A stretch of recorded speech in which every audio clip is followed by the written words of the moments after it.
O tema que nós tínhamos anunciado era o que é dialética.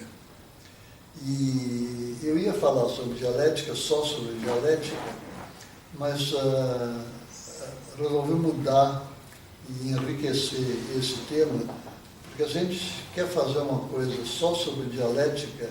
Dialética é tese, antítese, ambas erradas, que levam a uma síntese. Então, dialética agora não diz nada. É um esquema vazio que a gente pode explicar, mas ninguém entende, porque sem conteúdo a dialética nem funciona. A gente apenas pode descrever que acontece isso. Há uma tese que a gente vê que é falsa, há uma antítese que a gente vê que é falsa, e de repente, juntando as duas de alguma maneira, corrigindo, vem uma síntese que é verdadeira. Desde Platão é assim. E ninguém, então, se debruça sobre dialética formal. Quem pretendeu na história fazer uma dialética formal, eu inclusive, durante um certo período, dá com os burros d'água, porque a dialética formalizada não leva a nada. É como dizer A é igual a A e não sai nada. Então, quando a gente fala de dialética, a gente tem que falar de algo de uma forma dialética. Então, aquele algo vai estruturar algo que a gente vê. Aquilo é dialética. De sorte que, em vez de falar só dialética agora hoje para vocês, eu vou pegar uma coisa que vocês têm bem perto e sobre a qual não há consenso e que, portanto, tem novidades e provoca reações positivas e negativas. Eu vou falar sobre dialética e direito. Direito que é uma coisa que é do interesse máximo de vocês, de colegas professores, mas eu vou mostrar, ao expor o que é direito, automaticamente isso vai ser uma exposição dialética do que é direito. Na antiguidade, o direito se baseava na estrutura da família patriarcal antiga, que está muito bem explicada num livro que a maioria de vocês deve ter lido, se não leu, deve ler, que é o Fustel de Coulanges, ou então o Marc Bloch, que é sobre a cidade antiga, esse é o título, Fierps.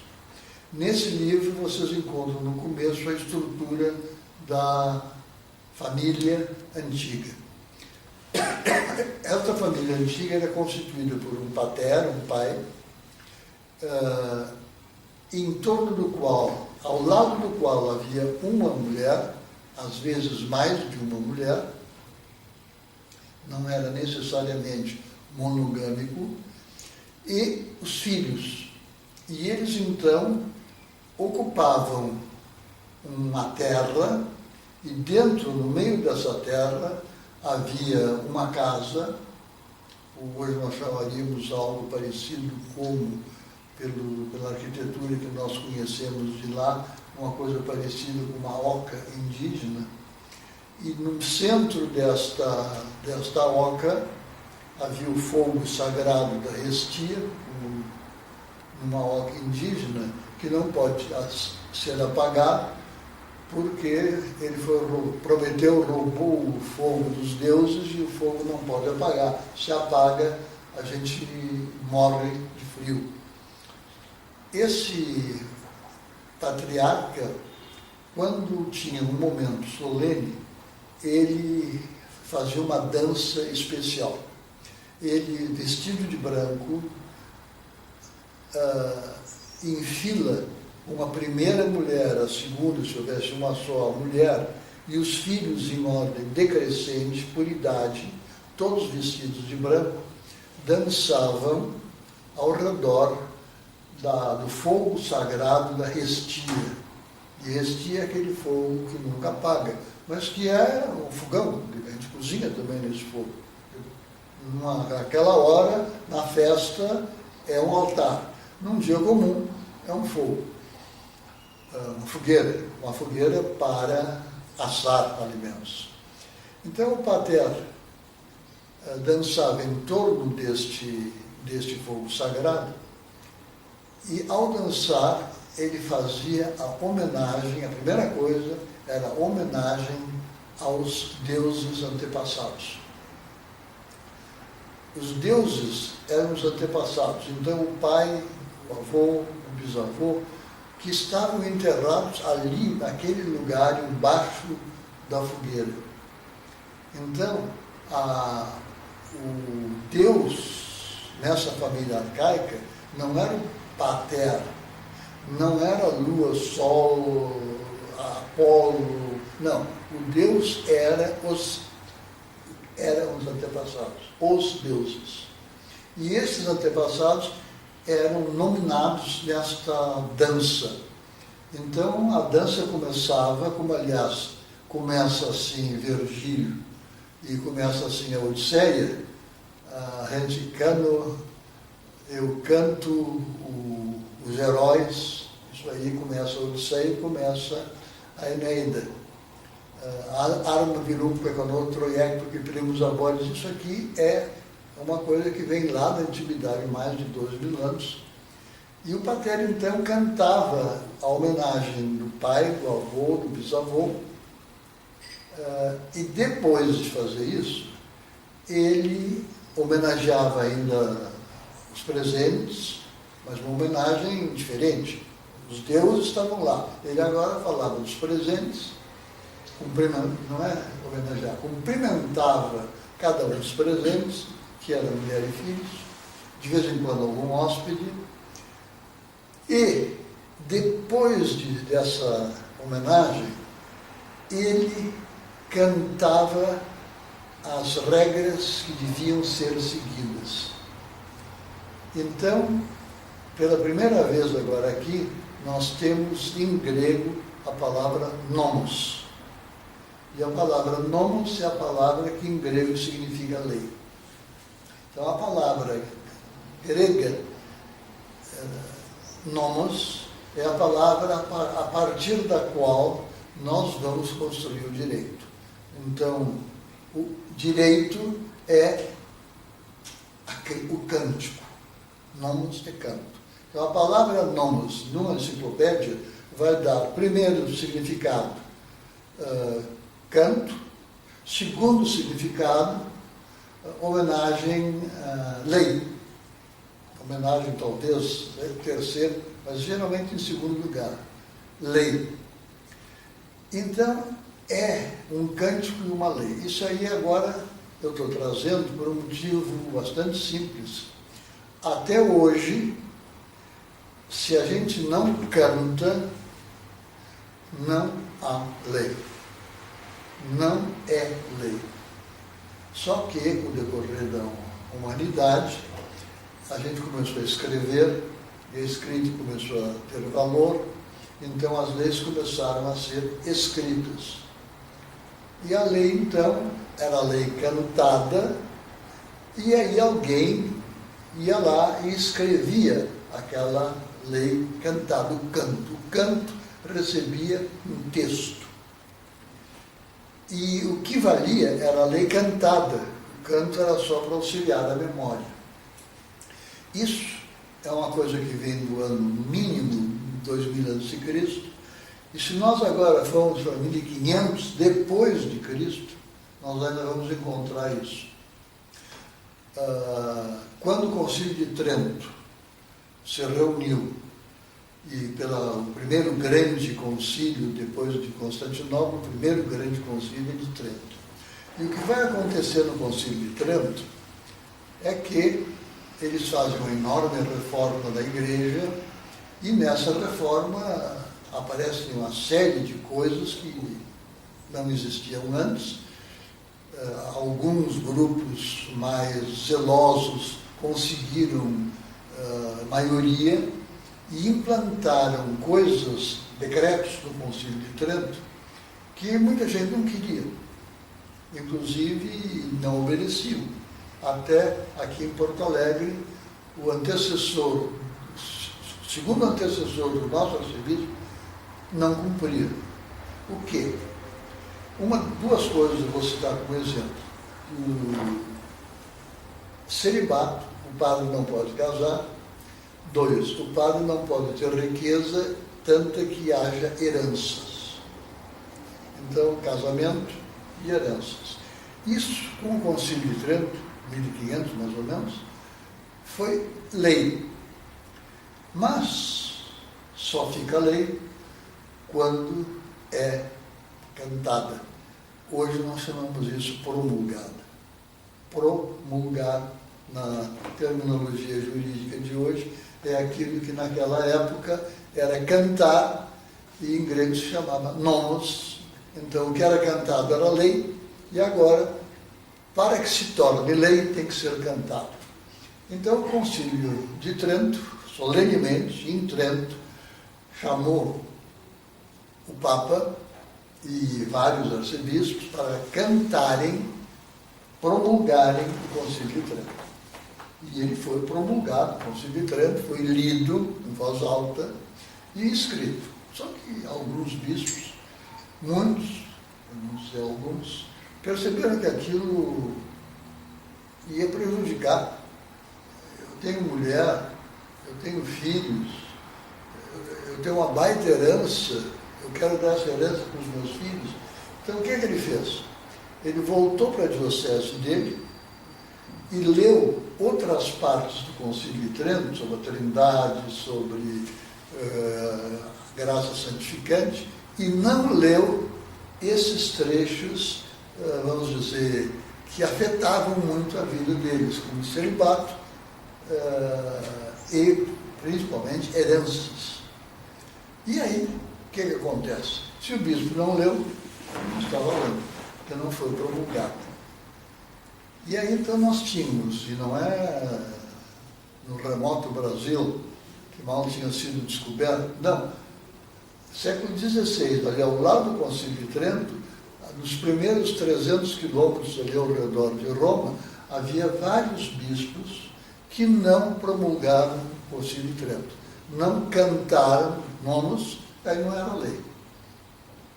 Isso aí mostra claramente algo que a gente tem que ver com agora atenção, o que é lei e não é lei. E para nós agora filósofos, existe diferença entre lei e o quê? Qual é a outra coisa que tem? A outra coisa que tem, além de lei, é o costume. Então, já na família antiga, além da lei, havia o costume dentro da família. E o costume tinha que ser obedecido. Até hoje é assim. Então, tem, por exemplo, uns conhecidos nossos que, quando vêm visitar, tiram o sapato. Ali na frente não entram, tiram e vêm de meias. Bom, eu digo, mas espera, eles não são maometanos? Maometanos fazem isso. Não, era uma alemã e que não sei por que cargas d'água está obedecendo a um ritual que vem de avós, bisavós e tataravós, que é um costume muçulmano, mas que ela está cumprindo, e ela nem sabe por quê. Então, isso é costume. E a gente muitas vezes não sabe o que é costume, mas faz. E o costume regra as nossas leis. Então a gente tem o costume de cozinhar certas coisas, de comer em determinadas horas, de organizar a vida. Essa organização da vida tem então agora 3 etapas. Tem uma etapa grande em que a gente é livre, faz mais ou menos o que bem entende, se é para o bem de todos. A segunda etapa são os costumes que estão agora regendo essa organização. Porque na primeira etapa não tem organização, eles estão lá mais ou menos caóticos. Mais ou menos, porque continuam com língua, tem várias coisas que não são caóticas. Então há uma organização. Mas, na segunda etapa, a organização faz sentido comunitário e, de repente, a gente chama, é um costume. Daí aparecer, até no dia de vocês, o direito consuetudinário. Então, o direito, dependendo de certas circunstâncias, é lei. E é lei porque o primeiro degrau acima é direito mesmo. E para o direito consuetudinário se transformar em lei, basta promulgar. Então, se de repente tem uma lei, um costume consuetudinário que está chegando, ficando importante, a gente vai para o parlamento, vai para a Assembleia dos Antigos, e aí, ao cantar, ao formular, fica lei. Essa estrutura faz, então, uma diferença entre a vida não regrada, a vida regrada por costumes e o costume que se torna lei. Numa etapa bem posterior, o que vai acontecer é que tem disputas sobre o que é lei mesmo e o que é costume. Então vai haver problemas jurídicos. Espera, isso aqui não é lei. Onde é que foi promulgada? Não. Mas todo mundo está fazendo isso há 500 anos. Ah, não, então é costume consuetudinário. Então obriga. Mas obriga não como lei, mas como consuetudinário. E tem épocas em que os parlamentos, os conselhos, só promulgavam aquilo que já era costume aceito. Só mais tarde, e vagarosamente, é que eles começaram a dizer, não, esse costume aí está ficando muito fraco, ele não está dando conta da ordem que a gente precisa, e aí eles formulam uma lei para que o costume fique forte. Aí ele fica forte, porque é lei. E a diferença dos três andares é que na liberdade inicial nós temos liberdade, nós temos um movimento que a gente poderia quase dizer caótico, não é? Mas é livre. No segundo etapa temos costumes, que regram a nossa vida comunitária. Na terceira etapa, a lei, que geralmente vem do costume e se transforma em lei. Agora, tem uma diferença brutal agora, jurídica, porque a lei tem punição e o costume não. Então, quem desobedeceu ao costume, a gente vai dizer que está mal feito, não é bom, não é bonito. Agora, se é lei, tem punição. E essa punição, na antiguidade, era punição fortíssima. Então, se o pater, na família patriarcal, dissesse para um filho, por exemplo, que aquilo que ele estava fazendo era contra a lei, ele era automaticamente expulso da comunidade, daí vem a excomunhão dos cristãos, e aquele que é expulso da comunidade, textualmente, é entregue para ser devorado pelos lobos. Não tem mais a proteção da família, não está mais na família. Por quê? Porque ele fez algo que foi contra, não só o costume, mas contra a lei. E o pater, ao obedecer, ao fazer a lei valer, ele então diz, tu estás fora da lei, e quem está fora da lei, está fora da comunidade e é entregue aos lobos. Por isso é que até os Estados Unidos do século passado, um pistoleiro era chamado um homem sem lei. E a lei não necessariamente não era a lei escrita, era muitas vezes, na maioria das vezes, era o costume. Bom, dentro dessa estrutura de direito,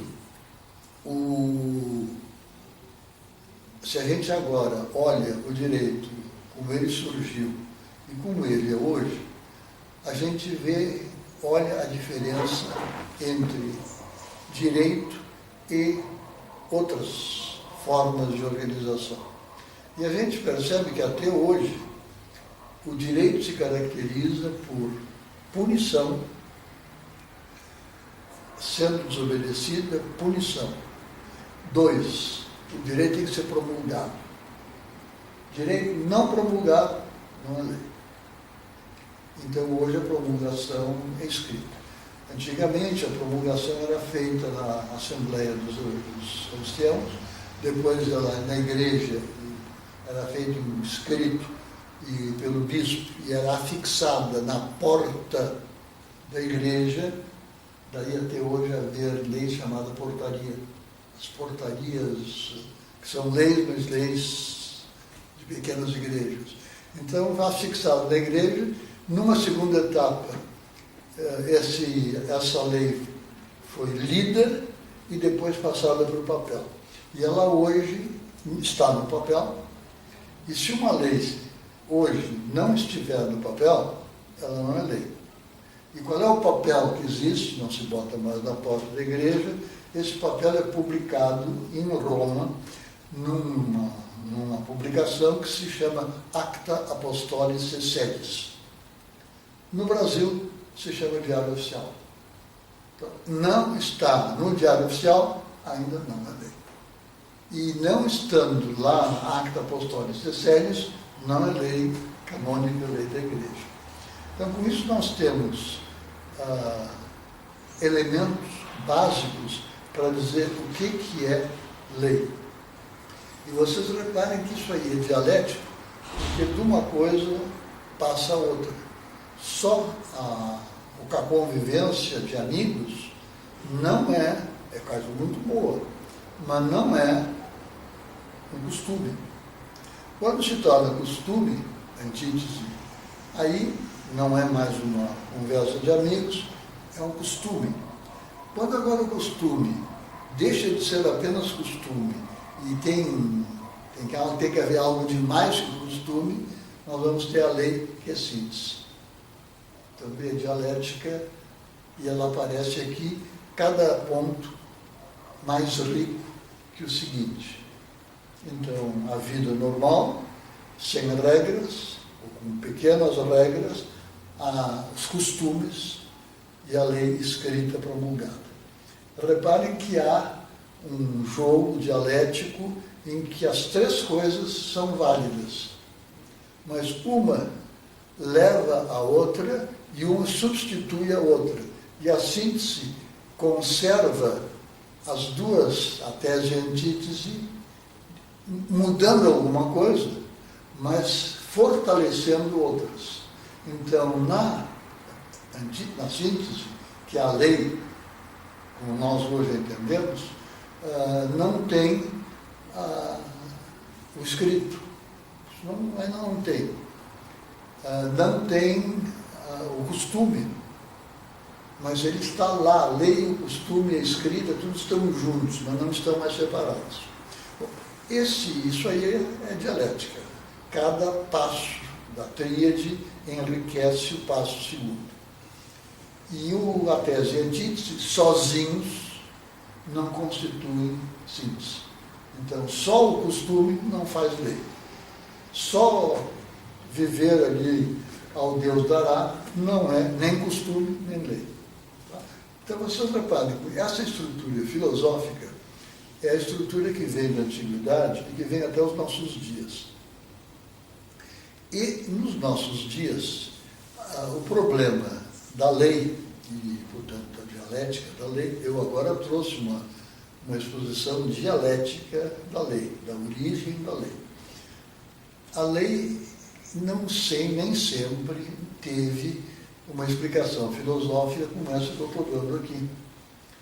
E, na antiguidade, era mais ou menos assim como eu estou dando. Basta ler Platão.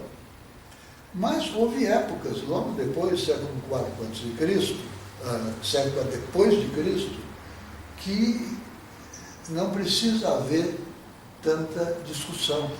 Não precisa o costume ser tão forte. O costume sendo mais ou menos já se pode proclamar uma lei.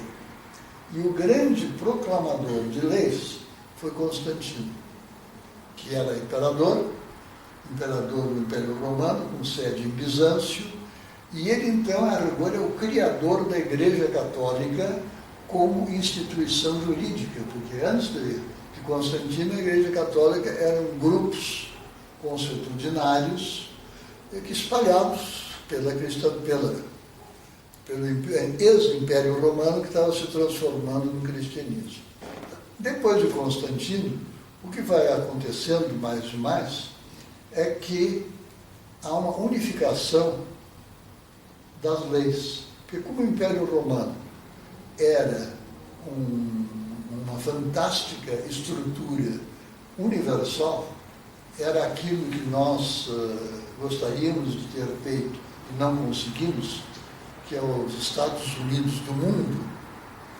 O Constantino, isso foi feito pelo Império Romano e que quase se desmantelou. E depois por Constantino, que juntou a Igreja Católica, onde havia civilização, havia o Império Constantino, o Império Romano, e a lei de Constantino e a lei romana. E aí tinha que ser católico. Então o mundo inteiro vai ficar, por esse período do século IV até mais ou menos o século VII ou VIII, vai ficar um período em que a gente vê claramente o costume, a desordem, o uso do costume e depois a lei. E a lei é uma lei que vai agora aparecer de uma forma bonita e diferente, que vai enriquecer a nossa conversa. Porque essa lei de Constantino é a lei do Império Romano, cristianizada, modernizada. Mas já os romanos tiveram a sabedoria de não fazer uma lei e entrar em briga com todos os reis e reinados e príncipes espalhados pelo mundo. Então, o que o Império Romano fez e por que o Império Romano ficou grande primeiro século antes de Cristo, até segundo, terceiro? O Império Romano, quando tinha um inimigo, ia lá, mandava seus soldados, as falanges, o inimigo era vencido, e o Império Romano cuidava para não matar os inimigos, os soldados inimigos. Ao passo que no Antigo Testamento e no Islã, a gente tem que matar o inimigo. O Império Romano diz, não, nada de matar, quanto menos matar, melhor. Por quê? Porque aqueles vencidos serão soldados legionários da seguinte guerra. Então, quando havia uma derrota, o Império Romano chegava e dizia, eu ofereço a vocês a vida. Ofereço a vocês que continuem com o rei. Então, se o rei local não caísse em batalha, se ele se rendesse e tivesse lá ele rendido, e os soldados, o general romano dizia, ok, esses soldados são soldados subordinados ao Império Romano, e o rei vai ser um rei subordinado ao Império Romano. O Império Romano é o imperador, os outros são reis. E aí, eles vão dizer, e o rei pode manter a sua religião, que é diferente em cada lugar, pode manter os seus deuses, diferentes em cada lugar, mas tem que obedecer à lei romana, é a única que é bem em cima. E a lei romana, elaborada para esse sentido, era uma lei com poucos parágrafos, porque o que eles queriam nessa lei era a paz, a subordinação ao Império Romano e a construção de estradas. Os romanos não eram grandes navegadores, mas com essas poucas leis, eles construíram estradas que atravessaram toda a Europa inteira ficou romana, e dentro da Europa havia um grupo teutônico, um grupo franco, um grupo... E aí esses grupos tinham reis subordinados a Roma, tinham a língua deles e o direito deles. Agora nós temos dois direitos. O direito romano, que é um direito universal, que vale para todos os povos. Hoje nós chamaríamos isso direito dos povos, ou melhor ainda, direito de todos os povos. E há o rei, uma lei local. Então, numa lei local, precisa usar uma calça preta. Uma outra lei local não tinha isso. E o Império Romano, com muita sabedoria, permitia a existência de diversas leis, de diversos direitos e de diversas autoridades, inclusive diversos reis. Só que tudo subordinado ao Império Romano. Isso aí deu a grandeza do Império Romano e está tentando se reestabelecer no século XXI com o nome de Nações Unidas. Então, o que nós estamos tentando construir hoje é isso. É que na França tenha um presidente, que ele possa falar francês, que tenha uma lei francesa, mas tenha uma lei subordinada a uma organização de toda a civilização. Então, isso não é novidade. Isso os romanos inventaram e nós até hoje não estamos conseguindo botar isso em ordem. E do ponto de vista intelectual, vocês reparem que uma palavra direito, lei, mudou de sentido. Então nós temos, antes da lei, temos o direito consuetudinário, que é direito, é lei, mas ainda não foi promulgado. Depois a lei promulgada numa pequena esfera, escrita, onde não há escrita, não há lei. É outra coisa muito grave. Então, nas tribos brasileiras, americanas, não há lei. Há costumes. E até hoje não existe um código da tribo Tupi. E talvez hoje em dia, no século XIX, XX, alguém esteja tentando fazer isso. Mas não é lei. É um costume, é uma língua, é uma cultura, talvez até tenha um chefe tribal, mas não é lei.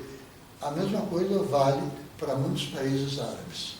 Então, os Tuareg e os habitantes da Saara continuam com esse problema. E isso aí vai produzir o quê? Produziu que o lugar mais instável da nossa civilização hoje são os países do Oriente Médio. Porque a gente não sabe direito, eles têm leis, eles têm rei, as leis diferentes, tem um rei, às vezes tem língua diferente, às vezes não, mas não há a unidade que nós conseguimos nos outros países. No Império Romano, essa unidade foi imposta a ferro, pela espada. Com a queda do Império Romano, nós agora estamos na triste situação de ter que reconstituir a unidade, por exemplo, de todo o Oriente Médio. E tem, às vezes, as mesmas leis e estão brigando entre eles. Estão se matando. E, às vezes, é uma diferença só de religião. Sunitas contra xiitas em tal país.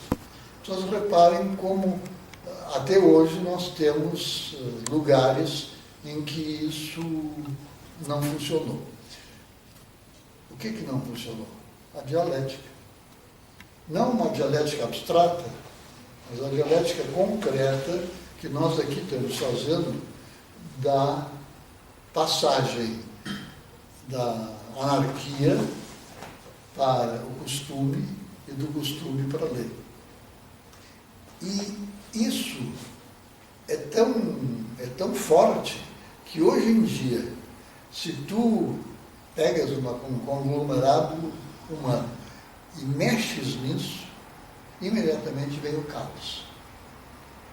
Então, se há uma tribo árabe que, de repente, perde o chefe, ela se desmancha.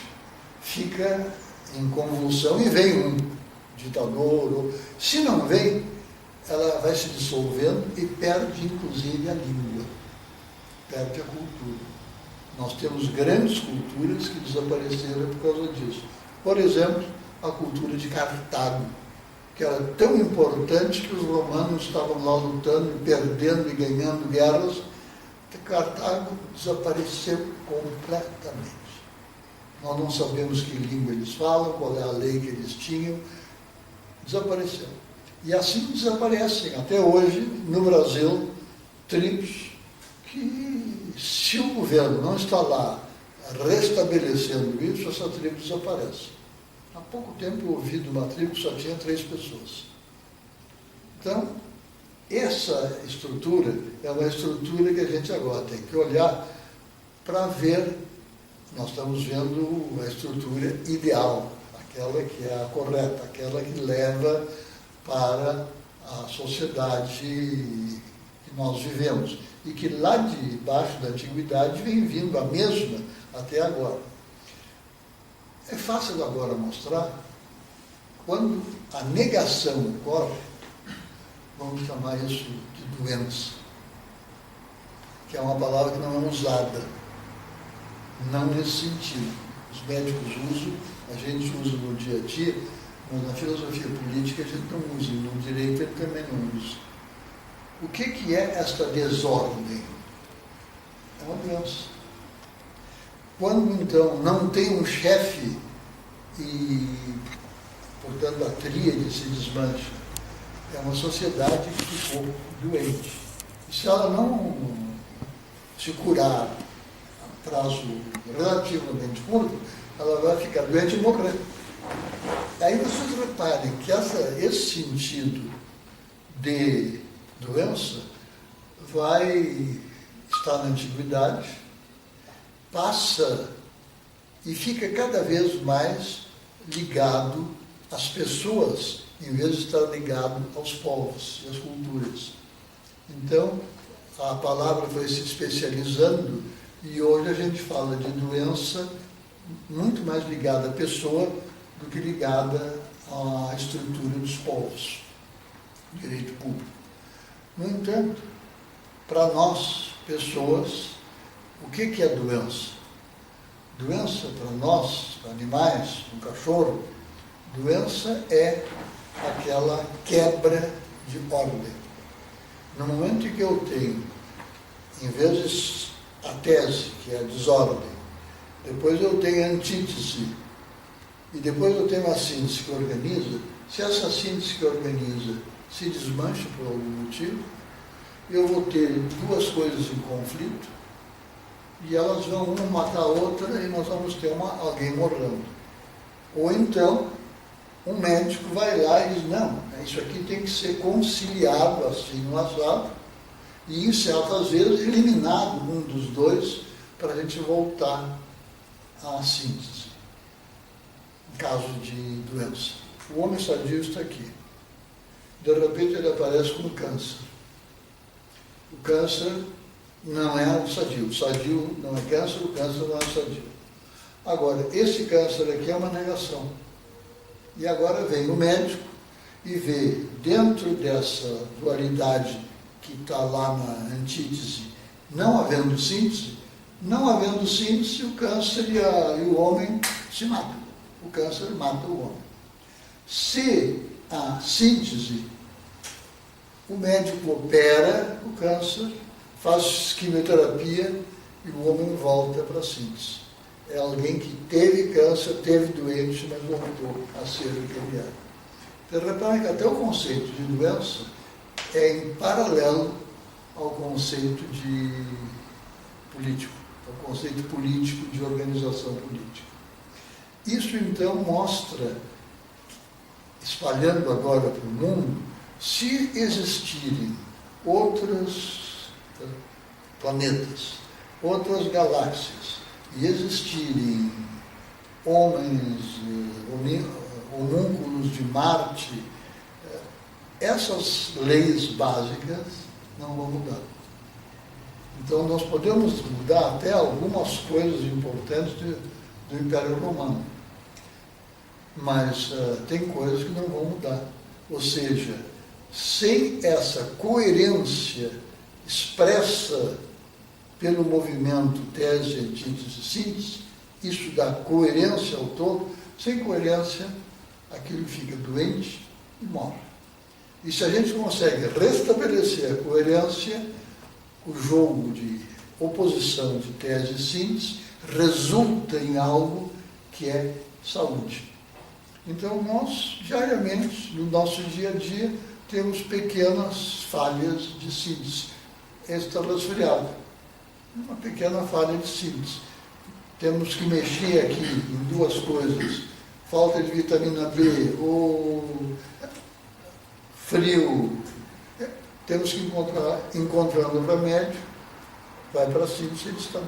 Não encontrando o remédio, aquilo vai entrar em conflito e aí a não síntese destrói. Até um resfriado mata, se não for tratado. E se a força natural do homem não curar, aquele resfriado vai se tornar pneumonia e o homem vai morrer. Então vocês reparem que a mesma estrutura que nós tivemos no Estado, no direito, na estrutura da Constituição do direito, é a mesma estrutura da Constituição das sociedades e de qualquer outra sociedade racional no mundo. E não precisa, então, nada a não ser a gente ver, conhecer essa estrutura e procurar, como nós fizemos no Império Romano, quais são as leis básicas. E aqui nós, brasileiros, temos um defeito, é que nós achamos, pela história que vem de Portugal, vem dos romanos, vem de Portugal e veio para nós temos a mania de fazer leis para tudo.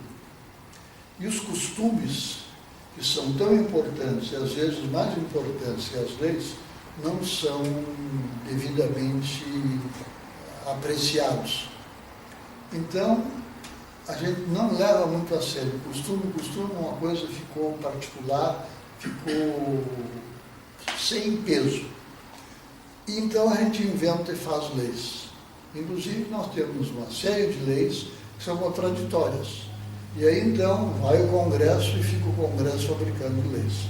Então, na minha opinião, a gente devia pegar toda essa nossa legislação e simplificar a tal ponto que seja possível a gente viver naquele emaranhado de leis que o Brasil tem. Em outros países, não é assim. Então, nos Estados Unidos, por exemplo, eles têm uma Constituição.